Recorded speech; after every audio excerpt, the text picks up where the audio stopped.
एक युवक था, वो एक संत के पास डेली जाया करता था, रोज जाता था।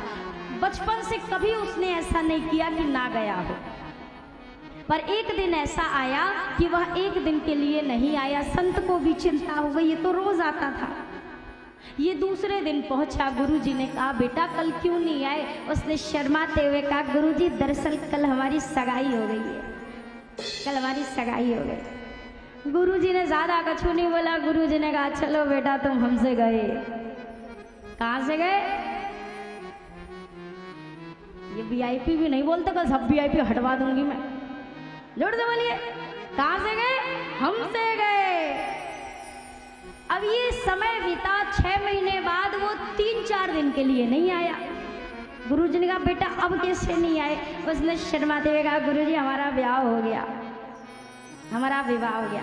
गुरुजी ने कहा चलो बेटा तुम अपने माता पिता से भी गए। 1.5 साल तक फिर वो लगातार आया। फिर 1.5 साल के बाद वो 10 दिन के लिए नहीं आया। फिर 11वें दिन आया। गुरुजी ने कहा बेटा कहाँ थे? बोला गुरुजी बधाई हो, बेटा भैया है, बेटा भैया है, पुत्र रत्न की प्राप्ति हो गई है। गुरुजी ने कहा बधाई तो बाद में देना, पहले बात सुनो। अब तुम अपने आप से भी।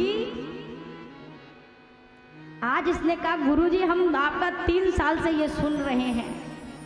जब सगाई हुई आपने कहा हमसे गए, ब्याह हुआ हमारा तो आपने कहा माता पिता से गए, आज हमारा पुत्र हुआ है और आप हमसे कहते हैं अब अपने आप से गए। ये जाने का मतलब क्या है? गुरुजी ने कहा कि जब एक शिष्य एक गुरु की शरणागति लेता है तो उसकी एक सगाई होती है, एक दीक्षा संबंध होता है। और तूने या के ऊपर, इस संबंध के ऊपर एक दूसरी सगाई करी, तो अब तुम्हें हमारी याद थोड़ी ना आएगी, पहले तो उसकी याद आएगी। तो तुम हमसे विवाह हो गया, अब कन्या घर में आएगी और तुम्हारे ऊपर अब जिम्मेदारी रहेगी उसके पालन पोषण की, भरण पोषण की। एक समय ऐसा आएगा 2 में से 1 को चुनो, तो आजकल ज़्यादातर यही होता है, 1 को चुन लेते हैं, 2 को छोड़ देते हैं। तो अब तुम अपने माँ बाप से भी जाओगे। अब बेटा हुआ तो आपने कहा हमसे गए, अपने आप से गए। गुरुजी ने कहा तुम्हारे पुत्र हुआ है, अब तुम्हें अपना ख्याल भी नहीं होगा, जो ख्याल होगा उसी का ख्याल होगा, तो तुम अपने आप से भी।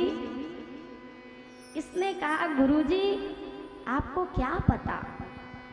अरे घर पहुंचो और घर जाने के बाद जो सुख मिलता है गृहस्थाश्रम का, आप क्या जानो, आप तो जंगल में शुरू से रहे। घर जाता हूँ, मेरी पत्नी बढ़िया तुरंत जल लेकर दौड़ के आती है, मेरे माता पिता, अरे मेरी पत्नी तो मुझे देखे बिना कौर नहीं उठाती। आपको क्या पता वो सब सुख कितना अलौकिक सुख है, आपको क्या मालूम? जाते ही बेटा का मुंह देखता हूँ मैं तो धन्य हो जाता हूँ। गुरुजी ने कहा बेटा तोरा यह सुख तो ये मुबारक हो। अरे गुरुजी आपको नहीं मालूम, परम सुख है इसमें, आपको नहीं मालूम। गुरुजी ने कहा हमें तो बहुत कुछ मालूम है बेटा, पर तुझे अभी बहुत कुछ मालूम नहीं है, और तू कहे तो तुझे मालूम करा दूं। ये जितनों के पीछे तू दौड़ रहा है ये तेरे अपने हैं, पर कब तक अपने हैं? जब तक तू इस संसार में उनके किसी काम का है तब तक तेरे अपने हैं। अच्छा हम नहीं मानते इस चीज को। गुरुजी ने कहा तो एक काम करना, आज रात में जाकर सोना और सुबह उठाने समय पर तुम उठना नहीं। हमने जो तुम्हें योग की विद्या दी है उसका थोड़ा सदुपयोग करो, सांस रोके पड़े रहना बिस्तर पे। अब ये पहुंचा, सुबह का समय हुआ, सुबह आए, धर्मपत्नी आई जगाने, प्राणनाथ दिए। अब प्राणनाथ को गुरुजी की बात याद थी, प्राणनाथ सांस रोके पड़े, उठिए उठिए 3 बार हिलाया डोलाया। जब प्राणनाथ ने कोई एक्टिविटी नहीं दी, अब ये भाग गया, अनर्थ हो गया, सासू माँ गजब हो गया, क्या हो गया? अरे ये तो उठ ही नहीं रहे। माता पिता आए, बेटा उठ उठ उठ। अब बेटा को गुरुजी का नियम पालन करना है, क्योंकि उसे गुरुजी को गलत साबित करना है। अब ये सांस रोके पड़ा, अब सब उठाए रहे, हिलाए रहे, डुलाए रहे, ये हिले ही ना। अब ये जोर जोर से रोना गाना है, हमारा तो घर ही बर्बाद हो गया है, विधाता का कर दिया ये। खूब रोना जब शुरू हुआ तब तक आस पड़ोस के लोग आ गए, क्या हुआ क्या हुआ क्या हुआ? अरे अनर्थ हो गया, हमारे तो कुल का दीपक बुझ गया, ऐसा हो गया। खूब रोए जा रहे। अब सब ने समझाना शुरू किया, अब ये सब तो विधाता का विधान है, छोड़ो, धीरज धरो। अच्छा, तब तक किसी एक पड़ोसी ने कहा सब तो दिखाई दे रहे, यहाँ गुरुजी ना दिख रहे।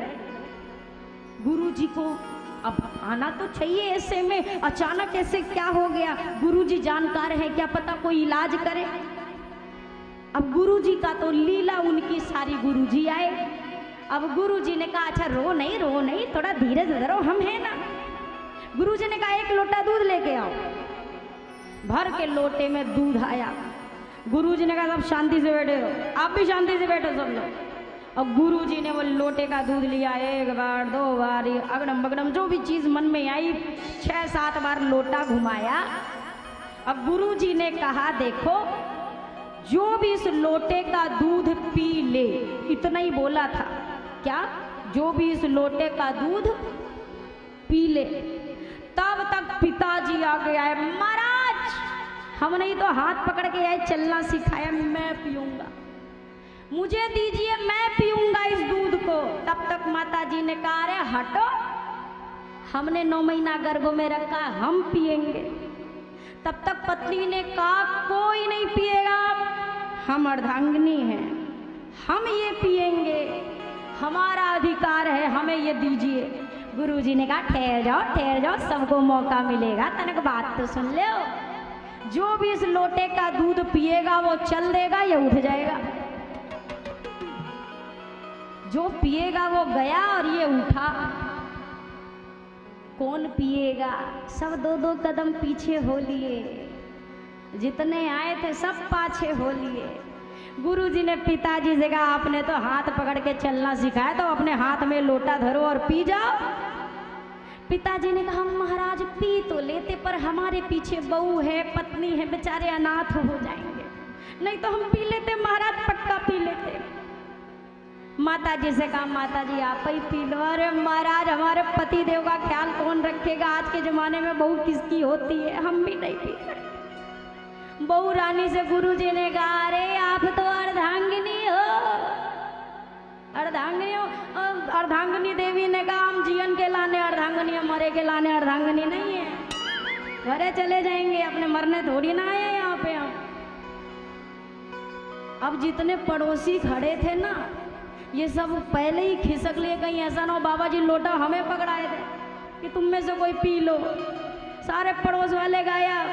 गुरुजी ने तब तक कहा अगर हम ये लोटा पी ले तो, अरे महाराज धन्य हो महाराज, आपकी तो जितनी जय जयकार करो कम है। लौट गए पावन पे गुरुजी के, महाराज पी लो महाराज, वैसे भी आपके ना आगे कोई रोने वाला ना पीछे कोई जानने वाला, महाराज पी लो, आपका मंदिर बनवा देंगे, हर साल भंडारा करेंगे, पी लो महाराज पी लो। अब वहां में कछु था थोड़ी ना, गुरुजी को कहा था, गुरुजी को तो एक लोटा दूध ही पान करने को मिल रहा है। गुरुजी ने भी पीकर लोटा दूध का लीनी एक डकार, और उससे कहा उठ बेटा चल साथ मेरे, अब देख लिया संसार। उससे कहा अब छोड़ दे सांस, नहीं सहियों में निपट जाएगा रोके रोके। अब ये बता तुझे यकीन हो गया मेरी बातों का कि कौन कब तक साथ देता है? इसने कहा गुरुजी देख लिया संसार, जान गया संसार। मेरे इस निवेदन को आप बस इस रूप में समझिएगा, एक होता है ज्ञान परक मोह, एक होता है अज्ञान परक मोह। ज्ञान परक मोह क्या है कि आप लोगों से प्रेम भाव तो रखते हैं पर याद भी रखते हैं कि असली आपका कौन है। और अज्ञान परक मोह क्या है? यहाँ रहकर वहाँ को भूल जाना अज्ञान परक मोह है। बात सिर्फ इतनी सी है।